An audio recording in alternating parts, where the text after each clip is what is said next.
Hello friends, welcome back to my channel. இன்றைக்கி நம்ம சேனலில் பேக்கரியில் வாங்கக்கூடிய மசாலா பிஸ்கெட், கார பிஸ்கெட்டை வீட்லேயே எப்படி சூப்பராக செய்யலாம் அப்படின்றத பார்க்கலாம். இதை செய்ய நம்ம மாவெல்லாம் ஜலிச்சு எடுத்துக்கலாம். கோதுமை மாவு 110 கிராம் போல் எடுத்திருக்கேன். கார்ன்ஃப்ளவர், சோள மாவு 10 கிராம். ரெண்டுத்தையும் நல்லா கட்டி இல்லாமல் இந்த மாதிரி நல்லா ஜலிச்சு எடுத்துக்கோங்க. ஜலிச்ச மாவில் ஒரு பிஞ்ச் அளவு உப்பு, 1/2 டீஸ்பூன் பேக்கிங் பவுடர் சேர்த்துட்டு நல்லா கலந்து ஒரு கப்பில் தனியாக எடுத்து வச்சிடலாம். இது கார பிஸ்கெட்டுன்றதால சர்க்கரை கம்மியாக தான் தேவைப்படும். வெள்ளை சர்க்கரை, நாட்டு சர்க்கரை எது வேணாலும் பயன்படுத்திக்கலாம். பட் பவுடர் பண்ணிவிட்டு இந்த மாதிரி ஜலிச்சு சேர்த்துக்கோங்க. 12 கிராம் போல் சர்க்கரை ஜலிச்சு இதையும் தனியாக வச்சுக்கலாம். இப்போ ஒரு பவுலில் 45 கிராம் 45 கிராம்ஸ் போல் பட்டர்.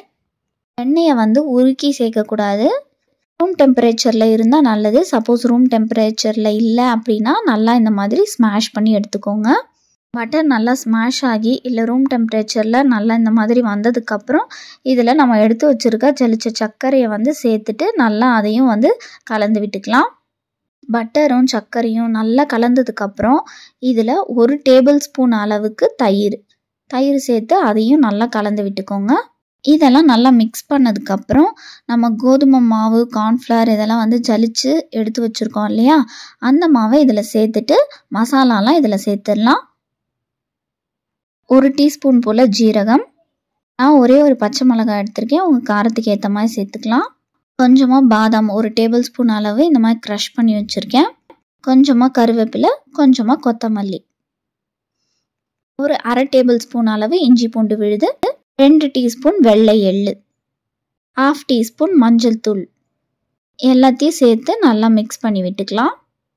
இஞ்சி பூண்டு விழுதெல்லாம் அங்கங்கே நிற்காத மாதிரி நல்லா மிக்ஸ் பண்ணி விட்டுக்கோங்க. எல்லா மசாலாவையும் நல்லா மிக்ஸ் பண்ணி எடுத்துக்கலாம்.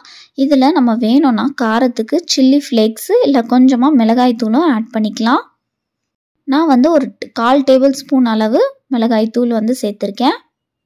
இதையும் சேர்த்து நல்லா கலந்ததுக்கப்புறம் நம்ம எடுத்து பிடிச்சோம் அப்படின்னா நல்லா இந்த மாதிரி பிடிப்பு வரும். இப்போ இதில் கொஞ்சம் கொஞ்சமாக பால் சேர்த்து ஒரு டவ் கன்சிஸ்டன்சிக்கு கொண்டு வந்துக்கலாம். பால் ரொம்ப அதிகமாக தேவைப்படாது.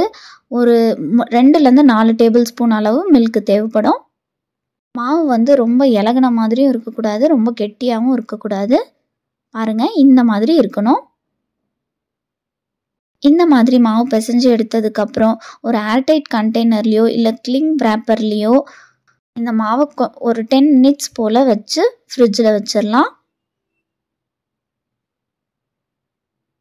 அதிகமான மாய்ஸ்சர் தன்மை இழுக்கிறதுக்காக இந்த மாதிரி ஒரு 10 மினிட்ஸ் போல் ஃப்ரிட்ஜில் வைக்கிறோம். 10 மினிட்ஸ் கழித்து நம்ம குக்கீஸ் எல்லாம் ப்ரெஸ் பண்ணி குக்கீஸ் ஷேப்புக்கு கொண்டு வந்துடலாம். ஃப்ரிட்ஜில் வச்சுருக்க கேப்பில் நம்ம பேக்கிங் ட்ரேயில் பட்டர் பேப்பர்லாம் செட் பண்ணிடலாம். நம்ம அப்படியே பிஸ்கெட்ஸ் வச்சோம் அப்படின்னா அந்த ட்ரேயில் அப்படியே போய் ஊட்டிக்கும். 10 மினிட்ஸ் போல் ஆயிடுச்சு. 10 மினிட்ஸ் போல் ஆனதுக்கப்புறம் நம்ம எந்த இதுவும் ரோலர் எதுவுமே தேவையில்லை, கையிலையே நல்லா ப்ரெஸ் பண்ணி விட்டுக்கலாம். எல்லா இடத்துலையும் ஈவனாக இருக்கிற மாதிரி ப்ரெஸ் பண்ணி விடணும். ஒரு இடத்துல கனமாகவும் ஒரு இடத்துல மெலிசாகவும் இருக்கக்கூடாது. அதுக்கேற்ற மாதிரி வேகிறதுக்கு நேரம் ஆகும். நல்லா ப்ரெஸ் பண்ணி விட்டதுக்கப்புறம் நம்மளுக்கு தேவையான ஷேப்ஸில் கட் பண்ணி எடுத்துக்கலாம். நான் நார்மலான ரவுண்ட் ஷேப்பில் தான் பண்ணியிருக்கேன். ஒவ்வொரு பிஸ்கெட்ஸும் ரொம்ப கனமாகவும் இல்லாமல் மெலிசாகவும் இல்லாமல் இந்த அளவுக்கு இருந்தால் கரெக்டாக இருக்கும். கட் பண்ணி எடுத்ததுக்கப்புறம் மீதி உள்ள மாவையும் இதே மாதிரி நம்ம தட்டி அதே மாதிரி ஷேப் கட் பண்ணி எடுத்துக்கலாம். இந்த அளவுக்கு எடுத்திருக்க மாவில் நம்மளுக்கு 13லேருந்து 14 பிஸ்கெட் போல் கிடைக்கும். நம்மளோட க்ரியேட்டிவ்க்கு ஏற்ற மாதிரி பிஸ்கெட்ஸில் நம்ம எதனா டிசைன்ஸ் கூட பண்ணலாம். நான் சும்மா ஃபோக் வச்சு இந்த மாதிரி ஹோல்ஸ் மட்டும் போட்டு விட்டேன். இந்த பிஸ்கெட்ஸ்லாம் ரெடி பண்ணுறதுக்குள்ளே ஒரு 10 மினிட்ஸ் போல் நம்ம ஓவனை ப்ரீ ஹீட் பண்ணிக்கலாம். நான் ஆல்ரெடி 170 டிகிரி செல்சியஸில் டோஸ்ட் மோடில் வச்சு 10 மினிட்ஸ் ப்ரீ ஹீட் பண்ணியிருந்தேன். இப்போ நான் ரெடி பண்ணி வச்சுருக்க குக்கீஸை ட்ரேயில் வச்சுருக்கேன் இல்லையா, அதை அப்படியே மிடில் ரேக்கில் செட் பண்ணிக்கிறேன். பிஸ்கெட்ஸில் உள்ளே வச்சுட்டு same 170 degree Celsius mode toast மோடில் வச்சுருக்கேன்.